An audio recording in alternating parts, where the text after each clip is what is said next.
Jim Carrey is one of the funniest people that ever lived. Just look at his body of work and there is no denying that the guy can make people laugh. He's not a bad actor either. Eternal Sunshine, Man on the Moon. Solid movies. Sadly, when it comes to politics, Jim Carrey might as well be on the moon because he's nowhere even close to reality. Remember his feud with Greg Gutfeld a little while back? That didn't exactly go well for Jim. Hard to argue with Greg on that one. Well, Jim Carrey is at it again. This time he's bashing Republicans for having no souls.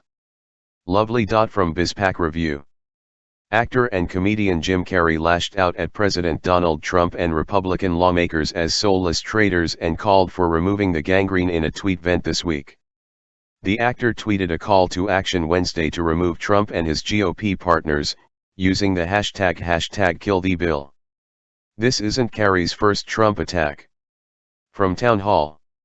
Actor and comedian Jim Carrey mocked President Trump's rally in West Virginia Thursday in an odd tweet that depicted Trump with fangs and a bloody mouth.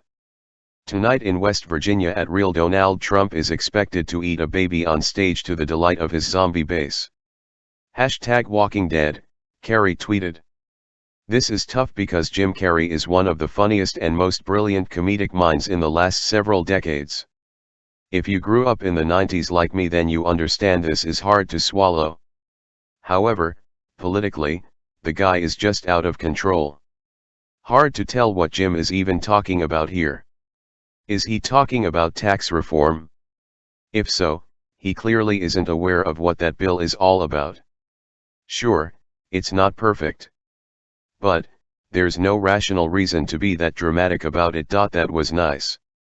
But, apparently, it was just a brief moment of clarity. If Carrey was indeed talking about the tax bill, then he's not going to be happy about the developments today. From Fox News. The White House and Senate's top Republicans said Friday they have enough votes in place to pass the sweeping Republican tax reform bill, which could hit the floor for a final vote in a matter of hours, as key holdouts announced their support. While GOP leaders were still seeking additional support, 50 votes is enough to get the historic tax plan across the finish line in the chamber. The measure would lower the corporate tax rate from 35% to 20% and double the standard deduction for individuals and families, among other things. We have the votes, Senate Majority Leader Mitch McConnell said. Things are looking up for President Trump and his attempt to get a major piece of legislation through in his first year. Sorry, Jim.